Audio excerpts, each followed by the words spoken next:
come on board, coming into the New World.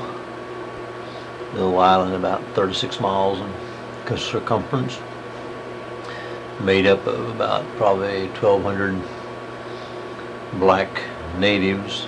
They were descendants of slaves when the English outlawed slavery in 1831. These people just stayed down there. They lived in little huts and shacks along the edge of the island. Not too much going on in that place down there. Navy used to have a submarine tracking station. Air Force used to have a missile tracking station there where they track missiles and they come out of Cape Canaveral. All that's gone now, and I think even the Coast Guard station is gone. That was the Loran station. We were paired up with Jupiter, Florida, and another little island south in the Caribbean section. That's the old man there. He was the lieutenant. It's just like the station I went to in Japan. I first went in. At this time I went back as the XO instead of just a seaman. It was a tour duty, 1 year. We're doing some of the flagpole here. I think we got lowered for some reason. This is looking out from the station on the hill there, that one towards the ocean.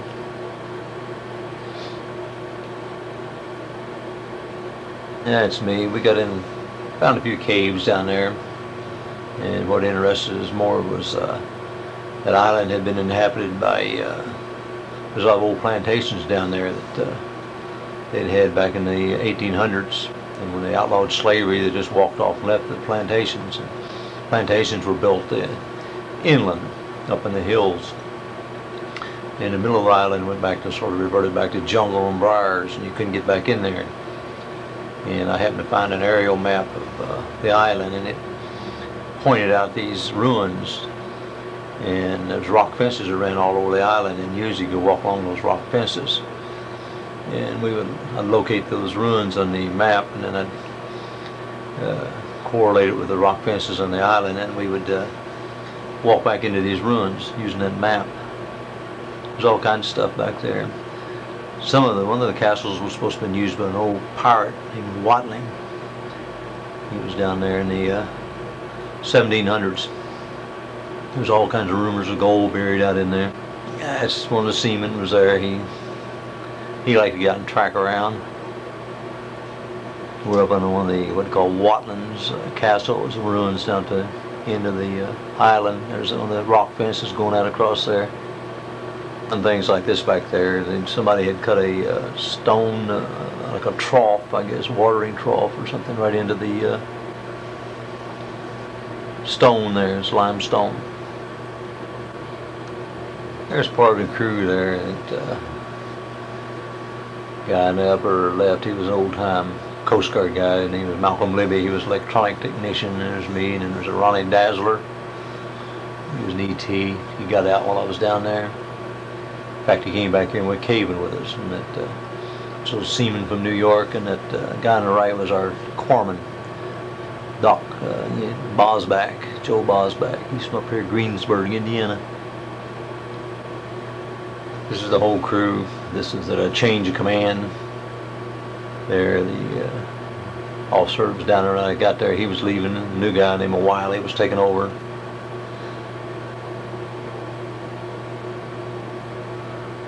There's a change of command here. They're changing the signs at the office there. Putting out Wileys and taking buys away. He was the ET and the old man. They trying to determine whether one of the towers was leaning down or not. Trying to plumb it with that makeshift plumb line there. We did a lot of beach combing and diving down there. This is the remains of a big old sea buoy that came washing in. That was just one of the little islands laid offshore there. We used to go out there and do some skin diving. It's a palm tree on it. Scenery shot down to the lower end down there of the island. Some scenery. This is on the one of the offshore islands looking back toward the big island. There's a little cove there we just go skin diving in.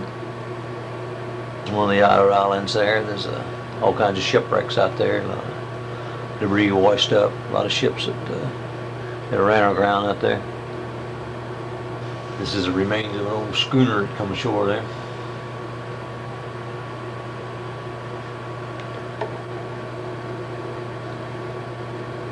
Mast off a big old ship. And there's part of the ribs sticking out. You know, it's an old wooden hull.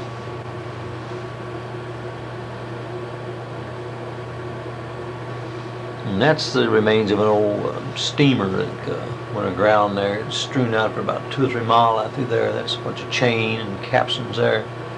But written on the wall up there was it ran aground in 1898, Christmas night. Some scenery, just some shots off the west side of the island there. More scenery shots. This is the end at the side of the island Columbus is supposed to come up aboard shore run. It's a scenery shot. We was probably going out to dive off that point there. And there's Joe Ball's back clowning around there.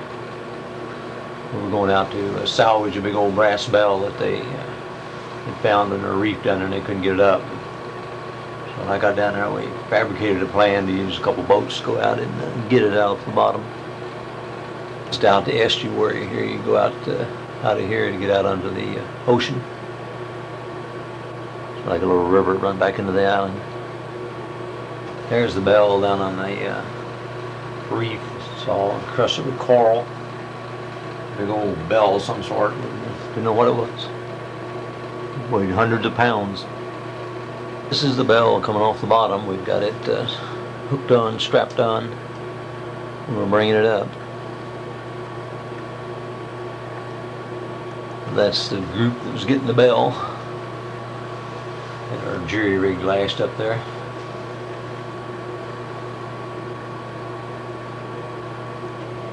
Guess we're waiting to see what we get in there now.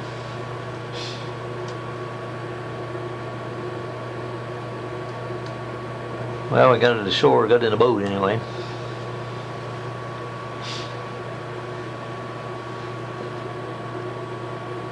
And here we are, we got it in there. Got to shore anyway.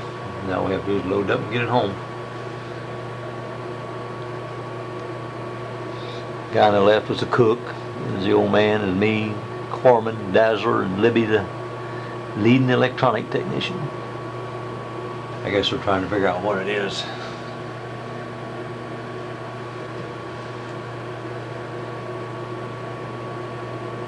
And we got the bell back to the landing.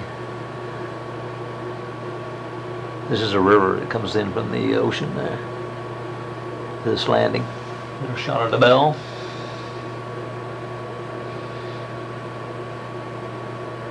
There's the bell back at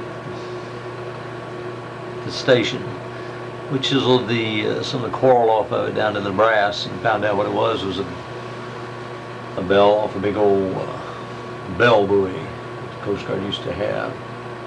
They put those on there and they'd ring during the fog. The motion of the ocean makes them ring. That was must have been off a big old sea buoy that drifted down there. We gave it to the natives there to put in their church. And here we're just hiking the island here. Some vegetation there. Going up to one of the old ruins on the south side of the island there. The area was known as Watling's Castle. It was supposed to be where one of the pirates lived, but I think what it was is just another plantation that the plantation people had. Your monument was supposedly put there. It's supposed to be where Columbus came ashore. There's some dispute as to which side of the island he came ashore, and this is just one of them. There's one on the other side of the island. And there's even a big dispute as to whether he actually hit that island or another island. It was put there by the Chicago Herald back in 1801, I believe.